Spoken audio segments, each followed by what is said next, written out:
Okay, let's take this away from the Shiites, because the police didn't kill the Shiites, but that's a story for another day. So, Nana, there's this other burning issue that came just about the time we got this award, according to Deji, of the IG coming out to say, I can date any of my direct reports. It doesn't matter.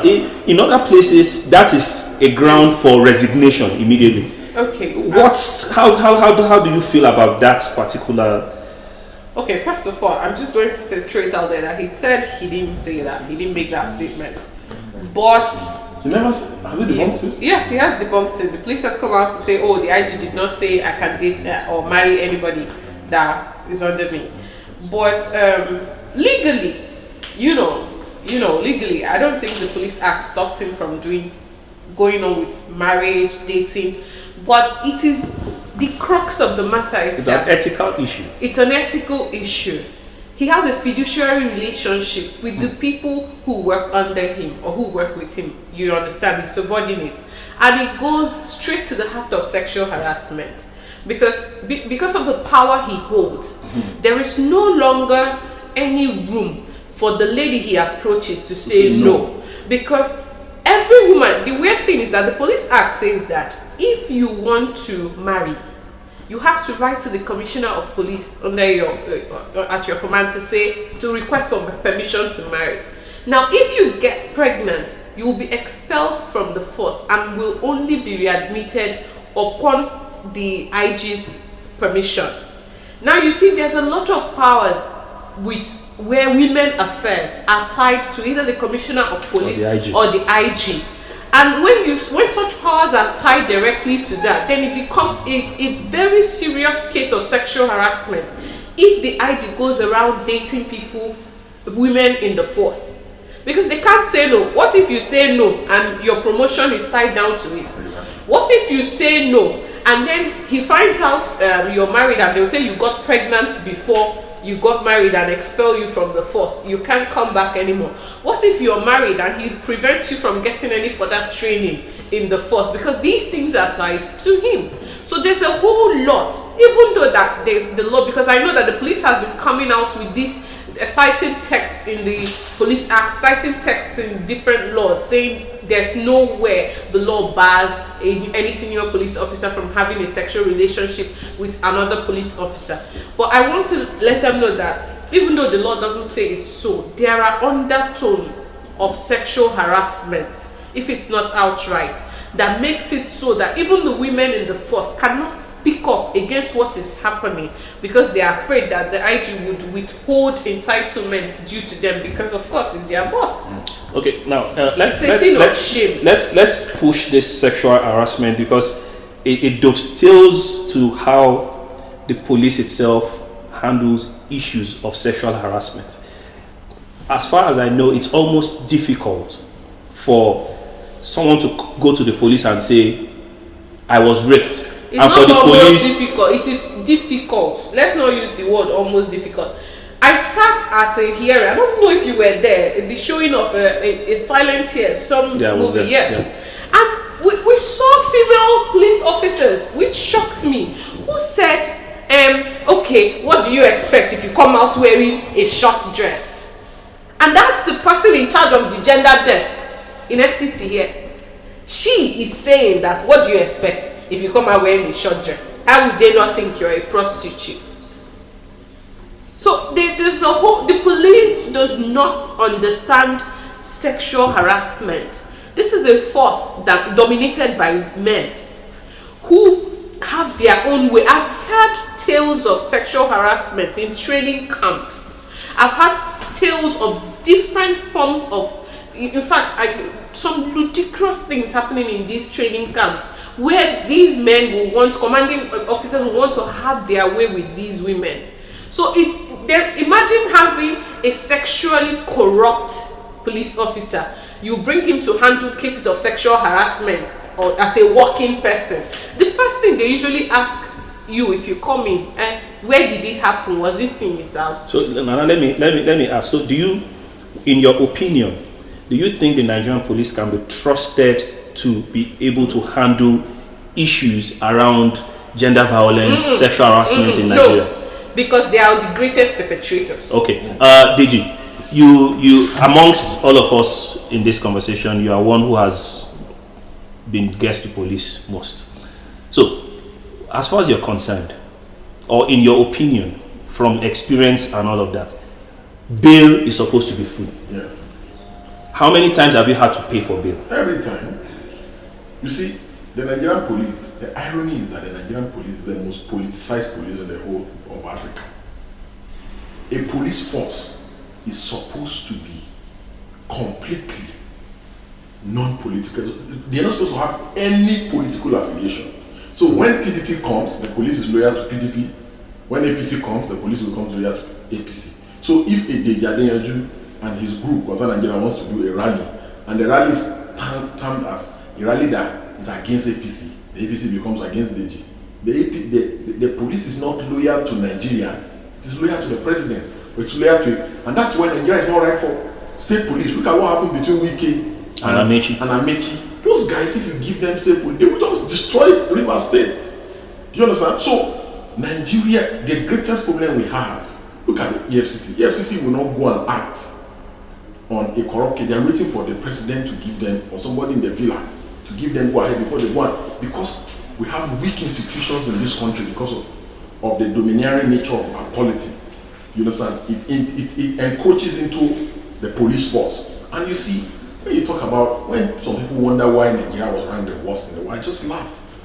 This IG of police has been alleged by a certain senator of having collected 120 billion in bribes from banks. 120 billion. 120 billion naira in bribes from oil companies and banks. You know, that he takes this money as so that to protect the banks, and that they do a general collection for him nationwide. And he takes these monies from the oil companies as well, so that they post police officers to these places. So in return, they give bribes. And the IG, if it was abroad, or even in Ghana here, the IGP will have to first step down for an investigation. But here, the IG has the effrontery to sue.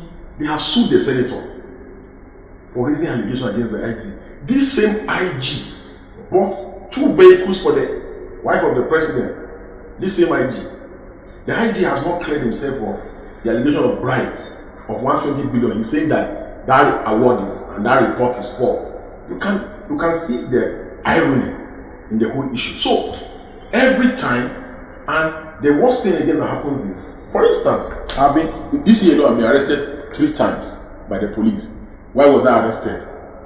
I was arrested because I was trying to lead a protest, and they feel that these protests are protests that are not favorable politically.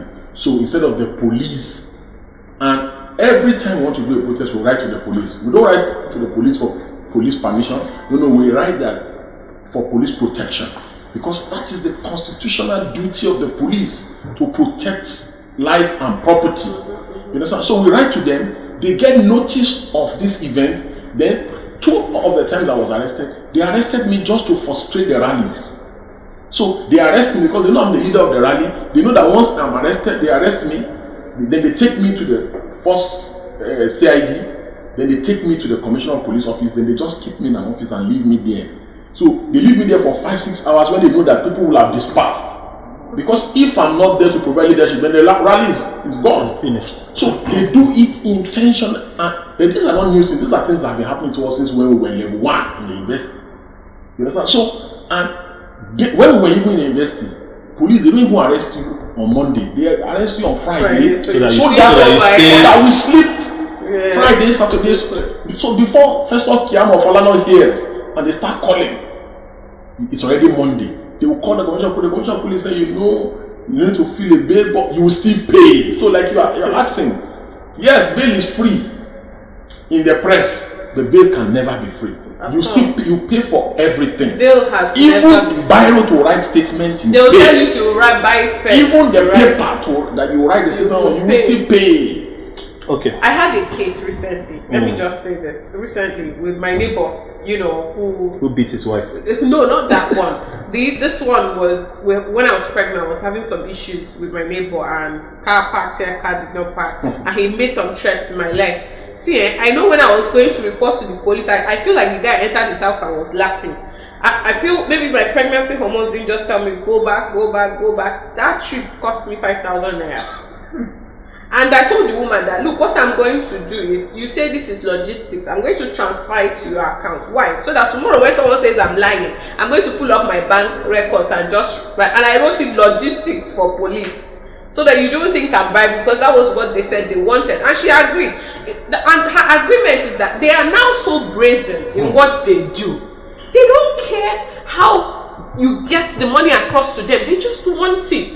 When I was in school, once we open for the semester, you just go and give police money because you know that you are going to be arrested. Kuku just now, they will just pay them. They will leave us up. Once their money is dwindling and they know a new month has come, they've given you pocket money, they'll come do a raid, arrest everybody.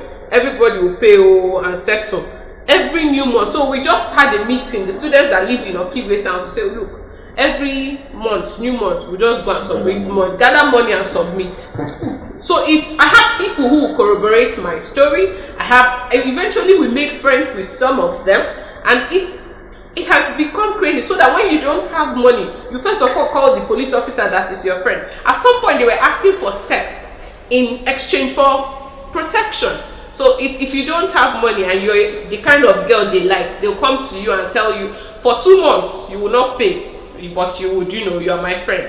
So that you will now go and attach yourself to the girl who has friends in the police, so they would help you. So when they arrest you, you just go, oh, guy, now my friend, now my sister be that one, and you get free to go. It is crazy. Nigerian police lacks capacity. They lack honesty. They lack everything that is needed to make someone a man or woman of the force. So there is no way. We can't even say let us revamp. We can't even say let us recycle. There's nothing. There's absolutely nothing we can do with the Nigerian police force. They have defied training. Social media came on board.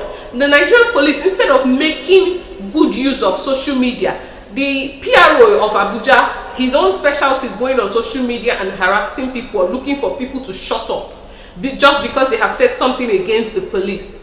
And they've brought some young faces who they are trying to see if they can do anything to change the force, but the most they do is look pretty on Instagram. And they don't know the nitty-gritty of the law. They don't even know what they're supposed to do. So it doesn't make sense. There's nothing that can be done with the Nigerian. Let's talk about SARS.